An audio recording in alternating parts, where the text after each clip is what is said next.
Welcome back to Lutfus Tutorial Blog. Today we are at Guwahati Science Museum, Khanapara.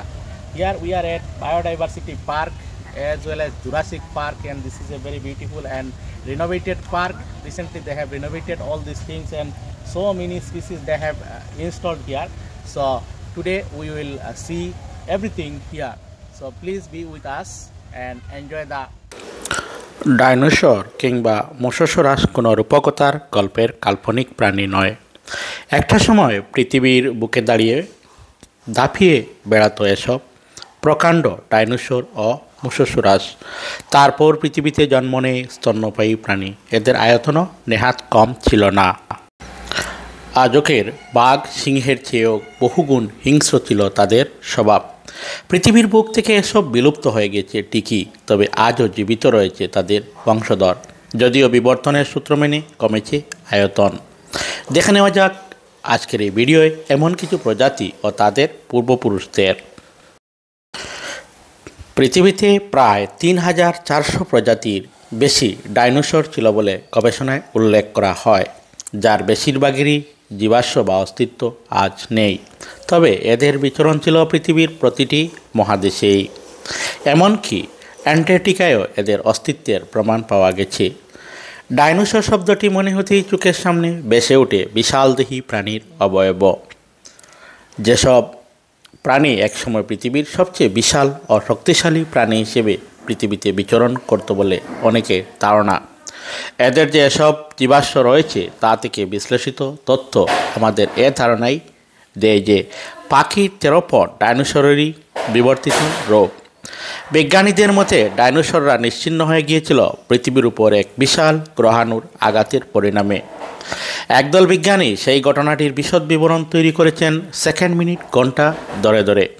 পৃথিবীর বুকে একসময় বিচরণ করত যেসব অতিকায় ডাইনোসর, আজ শুধু পাওয়া যায় তাদের হাড়গোড়, কারণ এখন থেকে প্রায় ৬,৬০,০০,০০০ বছর আগে এক ভয়ঙ্কর ঘটনার পরিণতিতে তারা সবাই মারা গিয়েছে।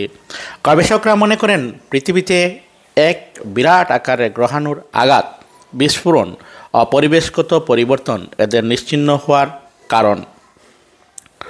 এদের কিছু প্রজাতি ছিল মাংসাশী, আবার কিছু ছিল তৃণভোজী, কিন্তু ২ পায়ে হাঁটতে পারত এরা, আবার কিছু হাঁটতে ৪ পায়ে।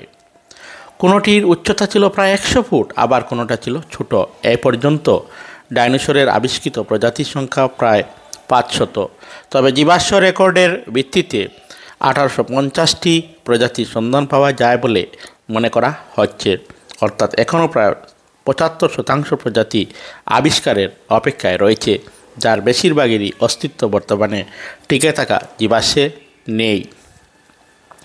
তারপর আরেকটি প্রাণী ছিল ডাইনোক্রোকুটা। এই প্রাণীটিরও সামনের পা থেকে পিছনের পা দুটি আয়তনে ছোটো হতো, তবে দৈর্ঘ্যে ২.২ মিটার, উচ্চতা ১২০ সেন্টিমিটার পর্যন্ত ছিল। এরা ছিল প্রায় বাঘের সমান। আদতে এটি ছিল স্তন্যপায়ী প্রাণী।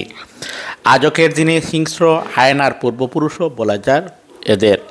ধারণা করা হয় এদের থেকেই বিবর্তিত হয়েছে হায়েনারা। শক্তিশালী পেশি, বিশাল আকৃতির মাথা আর কপাল এবং ভয়ঙ্কর ধারালো দাঁত এদের হিংস্রতার পরিচয় বহন করে। প্রাগৈতিহাসিক যুগে এই প্রাণীটিরও সামনের পা থেকে পিছনের পা দুটির আয়তন অনেক ছোট ছিল। এরা প্রায় বাঘের সমান। আফ্রিকা এবং এশিয়ায় জীবাশ্ম পাওয়া গিয়েছে এদের। হায়েনাদের আচরণ ইঙ্গিত দেয় যে প্রাচীন ডাইনোক্রোকুটা ছিল অত্যন্ত হিংস্র এবং খুব সফল শিকারী। বিজ্ঞানীদের ধারণা প্রাগৈতিহাসিক প্রাণীটি স্বাধীনভাবে বড় শিকারকে আক্রমণ করতে সক্ষম ছিল। তারপর মোসাসরাস ছিল মাংসাশী প্রাণী। ৭০ থেকে ৬৬ মিলিয়ন বৎসর আগের দানবাকৃতির এই সামুদ্রিক প্রাণী মোসাসরাস ৫০ ফুট পর্যন্ত লম্বা হতো। এই প্রজাতির সবচেয়ে বড় প্রাণীটি ৫০ ফুটেরও বেশি লম্বা ছিল।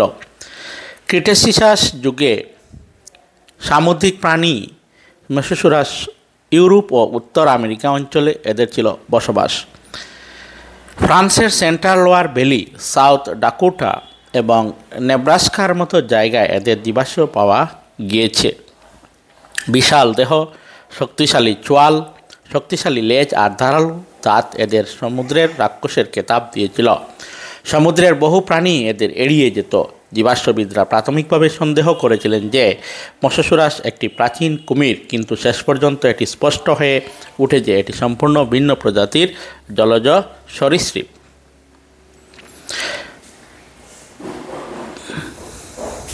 তারপর দক্ষিণ আমেরিকার একটি প্রাণী ছিল, তার নাম ছিল চেপাল মেলানিয়া রেকুন।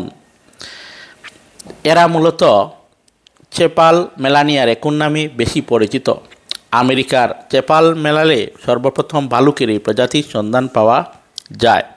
ধারণা করা হয় এরা প্রোসিওনিডে পরিবারের প্রাচীনতম সদস্য, যারা প্রাগৈতিহাসিক যুগে দাপিয়ে বেড়াত।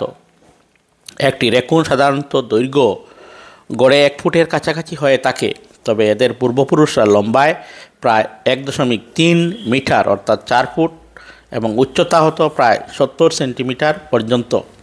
80 কেজি ওজনের এই প্রাগৈতিহাসিক প্রাণীটি খুব একটি শান্তশিষ্ট ছিল না বলেই বিশ্বাস গবেষকদের। তবে তাদের ধারণা চেপেল মেলানিয়ার প্লিওসিনে একসময় সমতল ভূমি ছিল, যেখানে ছিল সমৃদ্ধশালী তৃণভূমি এবং গাছপালা, আর এখানেই ছিল প্রাচীন রেকুনদের আবাসস্থল। ভিডিওটি কেমন লাগলো অবশ্যই কমেন্ট বক্সে জানাবে। ধন্যবাদ।